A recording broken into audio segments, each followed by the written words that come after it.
ಬಿಹಾರ ವಿಧಾನಸಭೆಯ ಫಲಿತಾಂಶ ಯಾರಿಗೆ ಯಾವ ಸಂದೇಶವನ್ನು ರವಾನಿಸಿದೆ ಫಲಿತಾಂಶ? ಯಾಕಂದರೆ ಈ ಬಾರಿ 20 ವರ್ಷದಿಂದ ನಿತೀಶ್ ಆಳ್ವಿಕೆ ಮಾಡ್ತಾ ಇದ್ದಾರೆ. ಆಳ್ವಿಕೆಯನ್ನು ಕಸ್ಕೋಬೇಕು ಅಂತ ಶತಪ್ರಯತ್ನ ಮಾಡಿದ್ವಲ್ಲ ಪಾರ್ಟಿಗಳು, ಅವೆಲ್ಲ ಪಾರ್ಟಿಗಳ ಮಕಾಡೆ ಮಲಗಿವೆ. ಕಾಂಗ್ರೆಸ್ಗಂತೂ ತೀವ್ರ ಮುಖಭಂಗ. ರಾಜಕೀಯ ಪಂಡಿತರ ಲೆಕ್ಕಾಚಾರವೆಲ್ಲ ತಲೆ ಕೆಳಗಡೆ ಆಗಿದೆ. ಅಂದರೆ ಈ ಗ್ಯಾರಂಟಿ ಚುನಾವಣೆ ಗೆಲ್ಲುವಂಥ ಬ್ರಹ್ಮಾಸ್ತ್ರ ಅನ್ನುವಂಥ ಕಾಂಗ್ರೆಸ್ನ ಒಂದು ಮನಸ್ಥಿತಿ ಇತ್ತಲ್ಲ, ಆ ಮನಸ್ಥಿತಿ ಕೂಡ ತಪ್ಪು ಅನ್ನುವಂಥದ್ದು ಸಾಬೀತಾಗಿದೆ. ಹಾಗಾದರೆ ಬಿಹಾರ ಫಲಿತಾಂಶ ನಿನ್ನೆ ಏನು ಹೇಳಿದೆ, ಯಾರ್ಯಾರಿಗೆ ಯಾವ್ಯಾವ ಸಂದೇಶ ರವಾನಿಸಿದೆ, ಬನ್ನಿ ನೋಡೋಣ. ನಮೋ ನಿತೀಶ್ ಸುನಾಮಿಗೆ ಕೊಚ್ಚಿ ಹೋದ ಮಹಾಗಠಬಂಧನ್. ಕಾಂಗ್ರೆಸ್ ಮಕಾಡೆ, ಲಾಲು ಪುತ್ರನ ಆರ್ಜೆಡಿಗೆ ಮರ್ಮಾಘಾತ. ಎಸ್, ಬಿಹಾರ ಚುನಾವಣೆ ಮುಂಬರುವ ಚುನಾವಣೆಗಳ ದಿಕ್ಸೂಚಿ ಎನ್ನಲಾಗ್ತಿತ್ತು. ಬಿಹಾರದಲ್ಲಿ ನಿತೀಶ್ ಕುಮಾರ್ಗೆ ಪಟ್ಟದಿಂದ ಕೆಳಗಿಳಿಸುವ ಕನಸು ಕಾಣ್ತಿದ್ದ ಮಹಾಗಠಬಂಧನ್ ಗರ್ವಭಂಗವಾಗಿದೆ. ಗ್ಯಾರಂಟಿಯಿಂದಲೇ ಕರ್ನಾಟಕ, ತೆಲಂಗಾಣದಲ್ಲಿ ಗೆಲುವಿನ ಸಿಹಿ ಉಂಡಿದ್ದ ಕಾಂಗ್ರೆಸ್ ಬಿಹಾರದಲ್ಲೂ ಅಧಿಕಾರಕ್ಕೆ ಏರಲು ಗ್ಯಾರಂಟಿ ಮೆಟ್ಟಿಲಾಗುತ್ತೆ ಅಂದುಕೊಂಡಿದ್ರು. ಆರ್ಜೆಡಿಯ ತೇಜಸ್ವಿ ಕೂಡ ಗದ್ದುಗೆ ಏರಲು ಹಾತೊರೆಯುತ್ತಿದ್ರು. ಆದ್ರೆ ಹಾಗೆ ಆಗ್ಲೇ ಇಲ್ಲ. ಮತದಾನೋತ್ತರ ಸಮೀಕ್ಷೆಗಳು ಎನ್ಡಿಎ ಗೆಲುವಿನ ಅಂದಾಜು ಹಾಕಿದಾಗ್ಲೇ ಮಂಕಾಗಿದ್ದ ಮಹಾಗಠಬಂಧನ್ ಎಕ್ಸಿಟ್ ಪೋಲ್ ಸುಳ್ಳಾಗುತ್ತೆ, ಉಲ್ಟಾ ಫಲಿತಾಂಶ ಬರುತ್ತೆ ಅಂತಿದ್ರು. ಆದ್ರೆ ನಿನ್ನೆ ಬಿಹಾರ ತೀರ್ಪು ಹೊರಬೀಳ್ತಿದ್ದಂತೆ ಮಹಾಗಠಬಂಧನ್ಗೆ ಮರ್ಮಾಘಾತವಾಗಿದೆ. ಎನ್ಡಿಎ ಡಬಲ್ ಸೆಂಚುರಿ ಬಾರಿಸಿ ಶಾಕ್ ಕೊಟ್ಟಿದೆ. ಬಿಹಾರ ಫಲಿತಾಂಶದಲ್ಲಿ ಬಿಜೆಪಿ ನೇತೃತ್ವದ ಎನ್ಡಿಎ ಮೈತ್ರಿಕೂಟ ಭರ್ತಿ 202 ಸ್ಥಾನಗಳನ್ನ ಗೆದ್ದು ಪ್ರಚಂಡ ಬಹುಮತ ಪಡೆದಿದೆ. ಆದ್ರೆ ಕಾಂಗ್ರೆಸ್ ಆರ್ಜೆಡಿ ನೇತೃತ್ವದ ಎಂಜಿಬಿ ಅರ್ಥಾತ್ ಮಹಾಗಠಬಂಧನ್ ಹೀನಾಯ ಸೋಲು ಕಂಡಿದ್ದು ಕೇವಲ 35 ಕ್ಷೇತ್ರಗಳಲ್ಲಿ ಗೆದ್ದಿದೆ. ಇನ್ನು ಇದೇ ಮೊದಲ ಬಾರಿಗೆ ಚುನಾವಣಾ ಅಖಾಡಕ್ಕೆ ಚುನಾವಣಾ ಚತುರ ಪ್ರಶಾಂತ್ ಕಿಶೋರ್ ನೇತೃತ್ವದ ಜನಸೂರಜ್ ಪಕ್ಷ ಸೊನ್ನೆಸುತ್ತಿದೆ. ಇನ್ನುಳಿದಂತೆ ಬೇರೆ ಪಕ್ಷಗಳು ಒಟ್ಟು 5 ಕ್ಷೇತ್ರಗಳಲ್ಲಿ ಗೆದ್ದಿವೆ. ಎನ್ಡಿಎ ಅಧಿಕಾರದ ಗದ್ದುಗೆ ಇರುವುದು ಖಚಿತ. ಹಾಗಾದ್ರೆ ಯಾವ ಪಕ್ಷಕ್ಕೆ ಎಷ್ಟು ಸೀಟ್ ಬಂದಿದೆ ಅನ್ನೋದನ್ನ ತೋರಿಸ್ತೀವಿ ನೋಡಿ. ಎನ್ಡಿಎ ಮೈತ್ರಿಕೂಟದಲ್ಲಿ ಒಟ್ಟು 5 ಪಕ್ಷಗಳಿದ್ದು ಬಿಜೆಪಿ ಭರ್ತಿ 89 ಕ್ಷೇತ್ರಗಳಲ್ಲಿ ಗೆಲ್ಲುವ ಮೂಲಕ ಅತಿದೊಡ್ಡ ಪಕ್ಷವಾಗಿ ಹೊರಹೊಮ್ಮಿದೆ. ಜೆಡಿಯು ಸಹ ಕಳೆದ ಬಾರಿಗಿಂತ ಹೆಚ್ಚಿನ ಸೀಟ್ ಪಡೆದಿದ್ದು ಒಟ್ಟು 85 ಕ್ಷೇತ್ರಗಳಲ್ಲಿ ಗೆಲುವು ಸಾಧಿಸಿದೆ.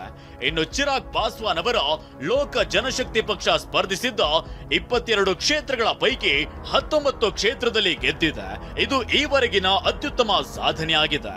ಇನ್ನು ಹಿಂದೂಸ್ತಾನ್ ಅವಾಮ್ ಮೋರ್ಚಾ 5 ಕ್ಷೇತ್ರಗಳಲ್ಲಿ ಗೆದ್ದಿದ್ರೆ ರಾಷ್ಟ್ರೀಯ ಲೋಕ ಮೋರ್ಚಾ ಪಕ್ಷ 4 ಸ್ಥಾನದಲ್ಲಿ ಗೆದ್ದಿದೆ.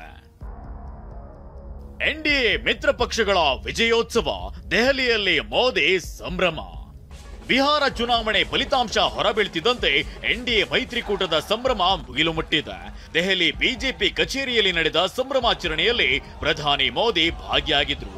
ಬಿಹಾರದ मतदारರಿಗೆ ಪ್ರಧಾನಿ ಧನ್ಯವಾದ ಹೇಳಿದ್ರು. मैं बिहार की बहनों बेटियों को नमन करता हूं. मैं बिहार के किसानों, श्रमिकों, दुकानदारों, पशुपालकों, मछली पालकों, सभी को नमन करता हूं. ಇಷ್ಟೇ ಅಲ್ಲ, ಇದೇ ವೇಳೆ ಕಾಂಗ್ರೆಸ್ ಮತ್ತು ಆರ್ಜೆಡಿ ವಿರುದ್ಧವೂ ವಾಗ್ದಾಳಿ ನಡೆಸಿದ್ರು. ಬಿಹಾರದ ಜನ ಜಂಗಲ್ ರಾಜನ್ನ ತಿರಸ್ಕರಿಸಿದ್ದಾರೆ ಅಂತ ಕುಟುಕಿದ್ದಾರೆ. बिहार में जब जंगल राज था तब क्या क्या होता था ये भी आप जानते हैं. ಜೆಡಿಯು ಕಚೇರಿ ಮುಂದೆ ಟೈಗರ್ ಜಿಂದಾ ಹೇ ಘೋಷಣೆ. ನಿತೀಶ್ ಕುಮಾರ್ಗೆ ವಯಸ್ಸಾಗಿದೆ, ಅವರಿಗೆ ಮರೆವಿನ ಕಾಯಿಲೆ ಇದೆ ಅಂತೆಲ್ಲ ವಿರೋಧ ಪಕ್ಷಗಳು ಅಪಪ್ರಚಾರ ಮಾಡಿದ್ವು. ಆದ್ರೆ ಮತದಾರ ಅದ್ಯಾವುದನ್ನ ಲೆಕ್ಕಿಸದೆ ಎನ್ಡಿಎಗೆ ಮತ ಹಾಕಿದ್ದು ಜೆಡಿಯು ಕಚೇರಿ ಮುಂದೆ ಟೈಗರ್ ಜಿಂದಾ ಹೇ ಅಂತ ಘೋಷಣೆ ಮೊಳಗಿಸಲಾಗಿತ್ತು. ಪಾಟ್ನಾದಲ್ಲಿರೋ ಬಿಜೆಪಿ ಕಚೇರಿಯಲ್ಲಿ ಕಾರ್ಯಕರ್ತರು ಕುಣಿದು ಕುಪ್ಪಳಿಸಿದ್ರು. ಬಿಜೆಪಿ ಬಾವುಟ ಹಾರಿಸುತ್ತಾ ಮೋದಿ ಪರ ಘೋಷಣೆಗಳನ್ನ ಮೊಳಗಿಸಿದ್ರು. ಇನ್ನು ಸಿಕ್ಕ ಕಡಿಮೆ ಅವಕಾಶದಲ್ಲಿ ಹೆಚ್ಚು ಸ್ಥಾನ ಗೆದ್ದ ಎಲ್ಜೆಪಿ ನಾಯಕ ಚಿರಾಗ್ ಪಾಸ್ವಾನ್ ಮನೆಯಲ್ಲಿ ಹಬ್ಬದ ಸಂಭ್ರಮ ಮನೆ ಮಾಡಿತ್ತು. ತಿಲಕ ಹಚ್ಚಿಕೊಂಡು ಪಾಸ್ವಾನ್ ಕುಟುಂಬದವರು ಸಂಭ್ರಮಿಸಿದ್ರು. ಎನ್ಡಿಎ ಮೈತ್ರಿಕೂಟ ಪ್ರಚಂಡ ಬಹುಮತ ಪಡೆದು ಸಂಭ್ರಮದಲ್ಲಿದ್ರೆ ಮಹಾಗಠಬಂಧನ್ ಮೈತ್ರಿಕೂಟ ಕಳೆದ ಬಾರಿಗಿಂತಲೂ ಕಡಿಮೆ ಸ್ಥಾನಕ್ಕೆ ಕುಸಿದು ಸೂತಕದ ವಾತಾವರಣ ನಿರ್ಮಾಣವಾಗಿದೆ. ಕಳೆದ ಬಾರಿ 70ಕ್ಕೂ ಹೆಚ್ಚು ಸ್ಥಾನ ಗಳಿಸಿದ್ದ ಆರ್ಜೆಡಿ ಈ ಬಾರಿ ಕೇವಲ 25 ಸ್ಥಾನದಲ್ಲಷ್ಟೇ ಗೆದ್ದಿದೆ. ಕಾಂಗ್ರೆಸ್ 2 ಅಂಕಿಯನ್ನು ದಾಟದೆ ಕೇವಲ 6 ಸ್ಥಾನದಲ್ಲಿ ಗೆದ್ದಿದೆ. ಇನ್ನು ಎಡಪಕ್ಷಗಳು 3 ಸ್ಥಾನಗಳನ್ನ ಗೆದ್ದಿದ್ರೆ ಇಂಡಿಯನ್ ಇನ್ಕ್ಲೂಸಿವ್ ಪಾರ್ಟಿ 1 ಸ್ಥಾನ ಭದ್ರ ಮಾಡಿಕೊಂಡಿದೆ. ಹೀಗೆ ಕಾಂಗ್ರೆಸ್ ಊಹಿಸೋಕು ಆಗದಂತಹ ಫಲಿತಾಂಶ ಬಂದಿದ್ದು, ಲೋಕಸಭೆ ವಿಪಕ್ಷ ನಾಯಕ ರಾಹುಲ್ ಗಾಂಧಿ ಚುನಾವಣೆಯ ಬಗ್ಗೆ ಮತ್ತೆ ಅನುಮಾನ ವ್ಯಕ್ತಪಡಿಸಿದ್ದಾರೆ.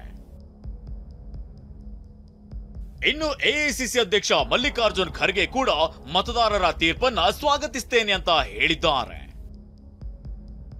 ಡಿಸಿಎಂ ಡಿಕೆ ಶಿವಕುಮಾರ್ ಮತದಾರರ ತೀರ್ಪು ಸ್ವಾಗತಿಸ್ತೀವಿ ಅಂದ್ರೆ ಸಿಎಂ ಸಿದ್ದರಾಮಯ್ಯ ಇದರಲ್ಲೂ ಮತಚೋರಿ ಆಗಿದೆ ಅಂತ ಹೇಳಿದ್ದಾರೆ. ಇಲ್ಲೂ ಚೋರಿ ಮಾಡಿದಾರಲ್ಲ. ಬಿಹಾರದ ಮೇಲೆ ಕಣ್ಣಿಟ್ಟಿದ್ದ ಕಾಂಗ್ರೆಸ್ ನೇತೃತ್ವದ ಮಹಾಗಠಬಂಧನ್ಗೆ ತೀವ್ರ ಮುಖಭಂಗವಾಗಿದ್ರೆ ನಿತೀಶ್ ಕುಮಾರ್ 10ನೇ ಬಾರಿಗೆ ಸಿಎಂ ಆಗಲು ರೆಡಿಯಾಗಿದ್ದಾರೆ. Bureau report ಟಿವಿ9. ಅಭೂತಪೂರ್ವವಾದಂಥ ಜಯ ಆದಮೇಲೆ ಸರ್ಕಾರ ರಚನೆ ಪಕ್ಕಾ. ಜೊತೆಗೇನು ಅಂತಂದರೆ ಇರುವಂಥವರೇ ಮುಖ್ಯಮಂತ್ರಿಗಳಾಗಿ ಮುಂದುವರಿಯುವಂಥದ್ದು ಕೂಡ ಖಚಿತ. ಆದರೆ ಸರ್ಕಾರ ರಚನೆ ಆ ಪ್ರಕ್ರಿಯೆ ಆರಂಭ ಆಗುವಂಥದ್ದು, ಯಾರ್ಯಾರಿಗೆ ಯಾವ್ಯಾವ ಖಾತೆ, ಇದೆಲ್ಲದರ ಬಗ್ಗೆನೂ ಕೂಡ ಈಗ ಪ್ರಶ್ನೆಗಳಿದ್ದಿವೆ. ಈಗಾಗಲೇ ವಿನೋದ್ ತಾವ್ಡೆ ದಿಲ್ಲಿಗೆ ಹೋಗಿದ್ದಾರೆ ನಾಯಕರ ಜೊತೆಗೆ ಮಾತುಕತೆ ಮಾಡಲಿಕ್ಕೆ. ಸಂಪುಟ ರಚನೆ ಆಗಬೇಕು. JDU, HAM, LJP, NLM ಎಲ್ಲರನ್ನೂ ಕೂಡ ಪರಿಗಣಿಸಬೇಕು. ಅಳದು ತೂಗಿ ಖಾತೆಗಳನ್ನು ಹಂಚಬೇಕು. ಎಲ್ಲ ಮೇನ್ ಖಾತೆಗಳು ನಮಗೆ ಇರಬೇಕು ಅಂತಂದ್ರೂ ಕೂಡ ಆಗಲ್ಲ. ಮುಖ್ಯಮಂತ್ರಿ ನಿತೀಶ್ ಕುಮಾರ್ ಪಕ್ಕಾ. ಗೃಹ ಸಚಿವರು ಯಾರು, ಹೋಮ್ ಮಿನಿಸ್ಟರ್ ಯಾರಾಗ್ತಾರೆ ಅನ್ನುವಂಥದ್ದು ಇದೆಯಲ್ಲ, ಅದು ಇದ್ದೇ ಇದೆ. ಫಿನಾನ್ಸ್ ಮಿನಿಸ್ಟರ್ ಯಾರು, ಅರ್ಥ ಸಚಿವರು, ಈ ತರಹದ್ದೆಲ್ಲವೂ ಕೂಡ ಇದೆ.